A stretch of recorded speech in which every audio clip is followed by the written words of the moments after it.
वक़्त जी, ये तो एक उन्होंने यानी कि अपनी जमात को भी और पूरी दुनिया को धोखा दिया है कि इसका नाम खलीफा वक़्त रख दिया। असल में तो ये जमात अहमदिया का बादशाह है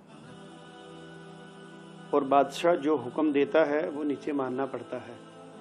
तो इसलिए अगर वो अभी चाहें इसके लिए मैं आपको मिसाल दे सकता हूँ। ये जो नज़ारत मुरमा के अमीर हैं, नाज़र हैं सलीमुद्दीन साहब, अगर ये अभी बादशाह के ख़िलाफ़ कोई बात कर दें तो बादशाह 1 मिनट में इनको साइड पे कर सकता है। ना भी करें, बस बादशाह को पता चला कि ये मेरे पसंद का बंदा नहीं है तो ये बादशाह सलामत इसको फारिग कर देंगे। तो ये खलीफा वक़्त का नाम दिया गया है।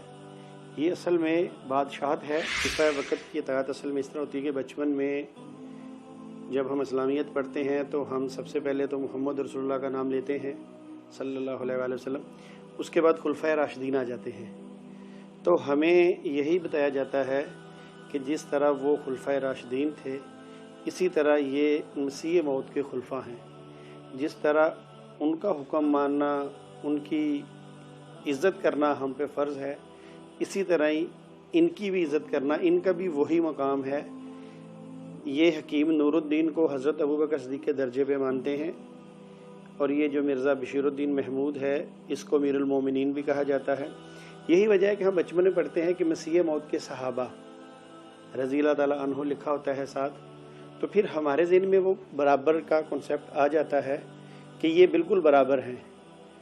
तो उसके बाद जब हमारे ज़हन में ये आ गया कि ये सहाबा हैं और इसी तरह हैं तो यकीनन फिर ये भी बात आती है कि मिर्ज़ा साहब वसल्लम के बराबर हैं, इसलिए वो मोहम्मद सल्लल्लाहु अलैहि वसल्लम के सहाबा थे तो ये मसीह मौत के सहाबा हैं। तो बाकी रहा ये जो कुछ इजाफ़ा करता चलो, ये जो कहते हैं खलीफा अल्लाह चुनता है, तो मुझे अच्छी तरह याद है कि जब मिर्ज़ा मसरूर की या मिर्ज़ा मसरूर साहब की बारी आई खलीफा बनने की, तो उस वक़्त एक मियाँ मंसूर नामी आदमी थे, वो भी बड़े मजबूत कैंडिडेट थे कि मैं बनूंगा। तो जब वो ना बन सके, क्योंकि ये मियाँ फैमिली का अंदरूनी मामला होता है, इसमें कोई वोटिंग नहीं है कि हर कादियानी ने वोट देना है कि भाई हर अहमदी ने कि जी वो बना दें। ये रॉयल फैमिली ही उसको चुनती है और ये उसको सीट पे बिठा देते हैं तो वो खलीफा बन जाता है। अगर ये खिलाफत के हामी हैं, अगर ये इनके दिलों के अंदर मुसलमानों के बारे में कुछ जज्बात हैं तो खिलाफत उस्मानिया की तबाही पे ये मिठाइयाँ तकसीम ना करते। और ये इनकी खिलाफत ऐसी है कि जिनके बारे में इनके मिर्जे के खलीफा है उसने खुद ये बात लिखी है, मिर्जा बशीरुद्दीन महमूद ने ये बात लिखी, मिर्जा ताहिर अहमद ने ये बात लिखी। उसने कहा कि जो खलीफा है ये खुदा बनाता है। और उसने इसमें ये भी बात लिखी कि अगर बशीरुद्दीन महमूद ने अपनी एक तकरीर में ये बात कही थी, खुतबा जुम्मा में उसने ये बात कही थी, अगर मैं कोई ऐसी बात करूं कि जो खिलाफ इस्लाम हो तो तुम्हें हक नहीं पहुंचता कि मेरी इस बात का तुम रद्द करो। वो कहता है खलीफा खुदा बनाता है और अगर मैं बज़ाहिरन को इस्लाम के खिलाफ बात कर भी दूं तो मेरी ये भी बात दुरुस्त है। हालांकि इस्लामी खिलाफत के अंदर ऐसी बात नहीं। सैयद अतीक अन्हो का खुतबा पढ़ लें, उन्होंने कहा कि जब तक मैं इस्लाम पे चलूं, इस्लामी तालीमात पे चलूं, तुम मेरा कहना मानना। अगर मैं इस्लामी तालीमात से इन्हराफ करूं तो तुम मेरा कहना मत मानना। आप खिलाफत राशिदा देख लें, उनमें यही उसूल था, वो ये खुद कहते थे। तो ये इनकी खिलाफत कैसी है कि जो कह रहे हैं कि मैं अगर खिलाफ इस्लाम भी काम करूं तो आप उसको भी ठीक समझो। पहली बात तो ये है कि दुनिया में जो भी कोई तंजीम थोड़ी तादाद में है उनमें कोई ना कोई उनका सदर या उनकी मजलिस आमला या उनका इंतज़ाम निज़ाम मौजूद है। इसमें आप उसको लीडर कह लें या उनको वो इसको खलीफा कहते हैं तो कह लें। इनसे बड़ी जमातें पाकिस्तान में भी मौजूद हैं जिनका कोई ना कोई एक लीडर है, जमायत इस्लामी हो या और तंजीमें जो मौजूद हैं। बल्कि ये जो तबलीगी जमात है इनके मेंबरान अहमदियों की निस्बत बहुत ज़्यादा है, कई गुना ज़्यादा है। उनके अंदर निज़ाम भी बहुत अच्छा है, उनमें तबलीगी जज्बा भी बहुत ज़्यादा है अहमदियों की निस्बत। और अहमदी वो जमात अपने मेंबरान से चंदा भी वसूल नहीं करती, उन पे कोई माली बोझ भी नहीं डालती। इसके बावजूद वो लोग जोक दर जोक रायविंड में जाते हैं और जाके अपने अमीर के अंडर اپنی خدمات پیش کرتے ہیں، اور نہ صرف پاکستان بلکہ دنیا میں وہ تبلیغی نظام انہوں نے چلا رکھا ہے۔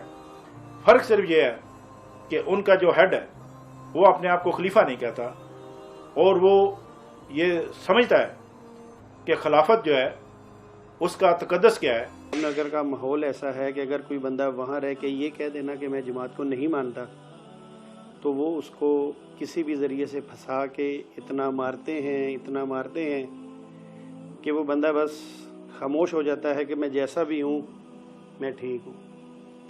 ظلم بہت کرتے ہیں۔ ایسا ہے جی کہ جب میرا اعلان ہوا تو مجھے ایک صاحب نے جرمنی سے فون کیا، مجھے انہوں نے یہ کہا کہ تمہیں مارنا ہمارے لیے مشکل نہیں ہے، ہم نے یہاں پہ باہر سے بیٹھے کسی بندے کو پیسے دینے ہیں اور وہ تمہیں مار دے گا۔ تو میں نے ان سے کہا، بات یہ ہے کہ مزہ تو تب ہے کہ جماعت احمدیہ کا بندہ کوئی یہ حرکت کرے۔ انہوں نے کہا نہیں، جماعت اس معاملے میں ہاتھ گندے نہیں کرتی، جماعت تو کسی مسلمان کو ہی پیسے دے گی 5-10 لاکھ روپیہ اور وہ تمہیں مار دے گا۔ جو چناب نگر میں ہے اس میں ایسا ہے جی کہ یہ جو نظارت امورہ میں ہے، نظارت اولیاء ہے، اس کے بعد جو قضاء ہے ان کی سب سے بڑی عدالت، جہاں پر مجھے پتہ چلا ہے کہ یہ میرے والد صاحب کو بھی بلاتے ہیں جب میں کسی پروگرام میں جاتا ہوں، شاید یہ انٹرویو سننے کے بعد وہ پھر دوبارہ بلائیں گے، تو وہاں پہ یہ فیصلے ہوتے ہیں کہ جی فلاں بندہ ہے یہ جماعت کے خلاف بول رہا ہے، اس کے لیے یہ کرتے ہیں کہ ان کی منتھلیاں سیٹ ہیں پولیس والوں کے ساتھ، ان کے ذریعے یہ بندہ اٹھواتے ہیں اور وہاں پہ اس کی چھتلوڑ کرتے ہیں۔ چونکہ اس بندے کے والدین جاتے ہیں جماعت کے پاس کہ حضرت وہ ہمارا بچے کو پکڑ کے لے گئے ہیں تو جماعت کچھ کرے، پھر جماعت کہتی ہے جی وہ تو بڑا گستاخ ہے، وہ ایسا ہے، وہ ایسا ہے، اس نے تو یہ کہا، اچھا ہم کچھ کرتے ہیں۔ اس طرح 1-2 دن وہ بندہ تھانے رہتا ہے، اچھی اس کی مار کٹائی کرتے ہیں، پھر خود ہی جاتے ہیں، پکڑواتے بھی خود ہیں، پھر چھڑاتے بھی خود ہیں، اور والدین سے کہتے ہیں جی 50,000 روپیہ پولیس والے مانگ رہے ہیں بندہ چھوڑنے کا، وہ 50,000 اپنی جیب میں ڈالتے ہیں، بندے پہ احسان کر دیا کہ جماعت نے چھڑوایا ہے، اور بندہ جب گھر جاتا ہے تو والدین سے علیحدہ ڈانٹ ہوتی ہے، مار کھاتا ہے، تو وہ پھر خاموش ہو کے بیٹھ جاتا ہے کہ یار جماعت کے خلاف پنگا نہیں لینا۔ یہ سارا سسٹم وہاں پہ چلتا ہے۔ عام آدمی کو اختلاف کرنے کا حق نہیں دیا جاتا۔ ایون ایسا ہوتا ہے کہ جب آپ خلیفہ وقت تک کوئی بات پہنچانا چاہتے ہیں تو آپ ڈائریکٹ ان کو بات نہیں پہنچا سکتے۔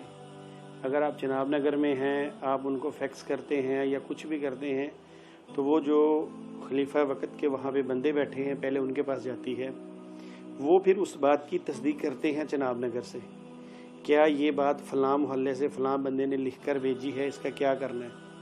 پھر ان کو پتہ چل جاتا ہے کہ ہمارے خلاف فلاں بندہ سر اٹھا کے ہماری شکایت کر رہا ہے، ٹھیک ہے، وہ اس بندے کو وہیں ہینڈل چناب نگر میں کر لیتے ہیں، اور جو بھی ان سے ہوتا ہے وہ سلوک اس کے ساتھ کرتے ہیں۔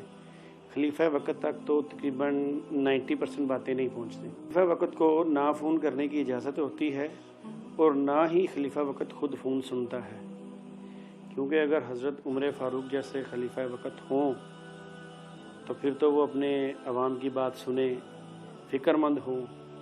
جب انہوں نے گھوڑوں پہ لاکھوں روپیہ خرچ کرنا ہے، ان کے ساتھ مل بیٹھنا ہے، اور آپ یقین کریں کوئی بھی جماعت احمدیہ کا فرد ایسا نہیں ہے کہ جو جماعت میں چندہ نہ دیتا ہو۔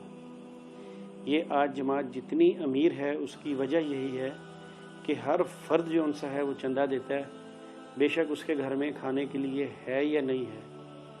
اور آپ یقین یہ بھی کریں کہ یہ جتنی عیاشیاں ہو رہی ہیں یہ ان غریبوں کے پیسوں سے ہو رہی ہیں۔ میں بھی اپنے وقت میں باقاعدگی سے چندہ دیا کرتا تھا، مگر اب پتہ چلتا ہے کہ یہ چندے جاتے کہاں ہیں۔ یہ ایسا ہی ہے جی کہ خلیفہ وقت میں اور عام آدمی میں جو فاصلہ ہے وہ ایسا ہے کہ جیسے آپ سعودی عرب چلے جائیں اور آپ جا کے وہاں کہیں کہ میں نے سعودی عرب کے بادشاہ کو ملنا ہے، تو آپ کو پتہ ہے آپ نہیں مل سکتے۔ اسی طرح خاص کر کے اگر آپ نے کوئی کمپلین کرنی ہے پھر تو آپ بالکل ہی سوچنا ہی چھوڑ دیں کہ آپ خلیفہ وقت کے پاس پہنچ جائیں گے۔ 10 मराहल ऐसे आएंगे जो आपसे पूछा जाएगा आपने क्यों मिलना है, क्या बात करनी है, किस लिए मिलना है, किसने भेजा है, किसकी शिकायत लगानी है, पहले हमें बताएं कि ये बात करने वाली है कि नहीं है। जी काफ़ी गरीब लोग ऐसे हैं जो ख़ुदकुशी करने पे मजबूर हैं और कर भी रहे हैं, मगर खलीफा वक्त तक रिपोर्ट ही नहीं पहुंचती। कैसे पहुंचे? तो इसलिए जिस खिलाफत का निज़ाम यही है कि अपने चहेतों को ला के ऊपर बैठा दिया और जो असल बंदे हैं उनको दबा दिया, तो वो खिलाफत कैसी?